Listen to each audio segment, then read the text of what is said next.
Em nome do Pai, e do Filho, e do Espírito Santo. Amém. Queridos irmãos e irmãs em Cristo, hoje, 12 de fevereiro, quarta-feira, da quinta semana do tempo comum. O evangelho que nós iremos escutar é tirado do capítulo 7 de São Marcos, versículos de 14 a 23.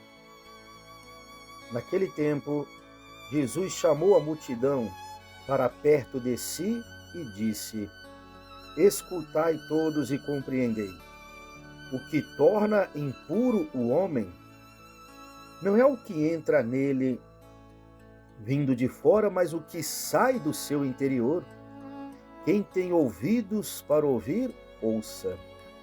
Quando Jesus entrou em casa longe da multidão, os discípulos lhe perguntaram sobre essa parábola. Jesus lhes disse: Será que nem vós compreendeis?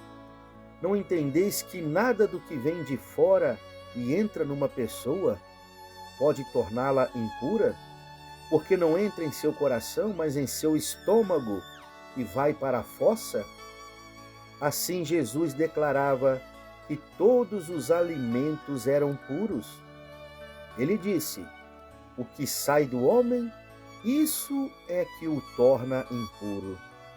Pois é de dentro do coração humano que saem as más intenções, imoralidades, roubos, assassínios, adultérios, ambições desmedidas, maldades, fraudes, devassidão, inveja, calúnia, orgulho, falta de juízo. Todas estas coisas más saem de dentro e são elas que tornam impuro o homem. Palavra da salvação. Glória a vós, Senhor.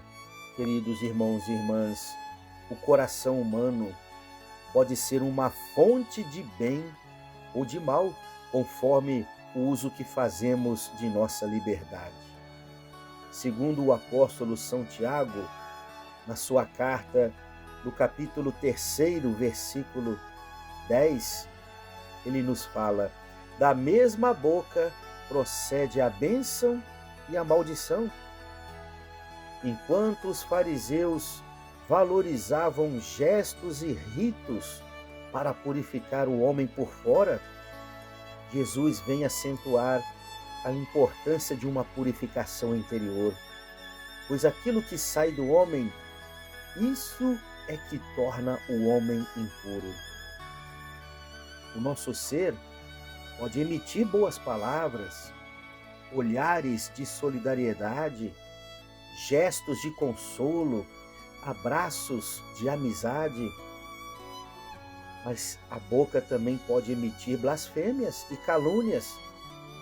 Os olhos podem fuzilar de ódio ou apodrecer de luxúria naquilo que cobiçamos. As mãos podem furtar e matar.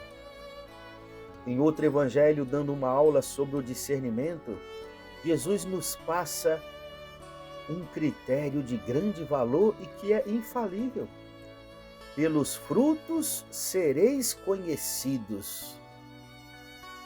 Aplicando o critério à nossa própria vida, podemos conhecer que tipo de árvore nós temos sido, pelos frutos que estamos produzindo na nossa vida.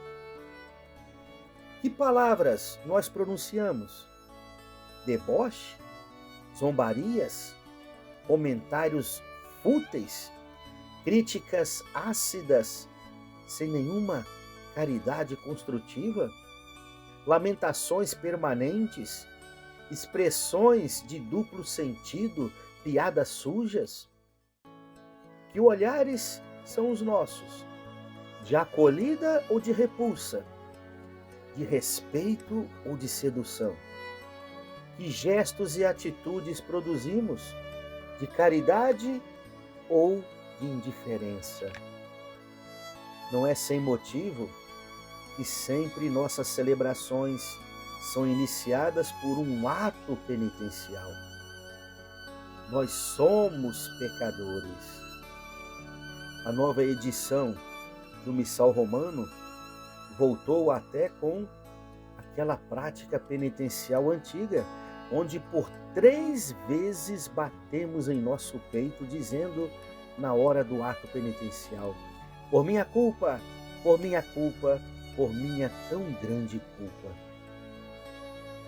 Como ensina o Catecismo da Igreja Católica, a nossa natureza humana foi lesada em suas forças naturais pelo pecado original, cujas sequelas ainda sofremos em nosso ser. Esta inclinação para o mal é chamada de concupiscência pela tradição católica. O batismo, ao conferir a vida da graça de Cristo, apaga o pecado original e torna a voltar o homem para Deus. Porém, as consequências de tal pecado sobre a nossa natureza, enfraquecida e inclinada ao mal, permanecem em nós e nos incitam num contínuo combate espiritual. Podemos ler isto no número 405 do Catecismo da Igreja Católica. Sim, estamos sempre no contínuo combate espiritual para vencermos, sobretudo, a nós mesmos, nossas más inclinações para o pecado. Não é por acaso que nós, orientadores espirituais, aconselhamos o permanente exame de consciência e a confissão frequente. Sem isso, vamos afundando no lamaçal de nossos pecados e, sem perceber, nos tornamos cada vez mais uma fonte poluída que espalha o mal à nossa volta. Como podemos utilizar destes 2 meios maravilhosos de santificação? Primeiro, o exame de consciência. Os grandes santos sempre aconselhavam que não podemos ir dormir sem fazer o nosso exame de consciência, mesmo que seja breve, nos recolhendo em oração e nos perguntando: Senhor, como foi o meu dia de hoje? Em que eu falhei contigo? Com a minha prática religiosa, com as minhas orações e devoções? O que eu falhei com o meu próximo? A minha falta de caridade, a minha falta de paciência e de compreensão com o outro? Senhor, quais os pecados que eu cometi ao longo de todo este dia? E assim, num momento em silêncio, deixarmos que o Espírito Santo nos mostre o que é que precisamos pedir a Deus. Este é o exame de consciência, um caminho tão excelente para não nos acomodarmos em nossos pecados. Não deveríamos ir dormir sem fazê-lo com toda a contrição do nosso coração. Mas também o outro meio excelente para não nos acomodarmos em nossos pecados é a confissão frequente. Muitas pessoas me perguntam: Padre, quando é que eu devo me confessar? De quanto em quanto tempo? Não tem uma regra. É claro, a Igreja, como preceito, nos pede que confessemos ao menos uma vez por ano, principalmente em preparação para a Páscoa. Porém, sabemos o vaso de barro que nós somos e confessar ao menos uma vez por ano no intuito de apenas cumprir um preceito religioso não vai nos ajudar a avançarmos em nosso caminho de conversão. Devemos confessar sempre que a nossa consciência nos acuse de um pecado grave, que a Igreja chama de pecado mortal. Mas os santos, que depois de um tempo já não permitiam o pecado mortal fazer parte de suas vidas, porém não deixavam de se confessar com mais frequência, porque até mesmo queriam vencer os pecados veniais, sabendo que os pecados veniais também ofendem o coração de nosso Deus e nos impedem de avançarmos em nosso caminho de santidade. Os santos queriam se dar inteiramente a Deus. Os santos não queriam ofender a Deus nem por causa de um pecado, por menor que fosse.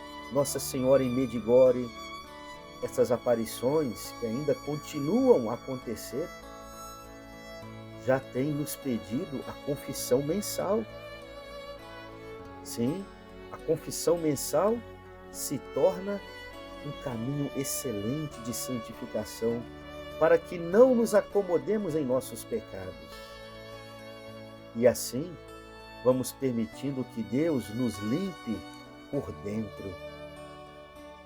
Geralmente, gastamos poucas energias olhando para dentro de nós. Olhamos mais para os pecados dos outros do que para os nossos próprios pecados.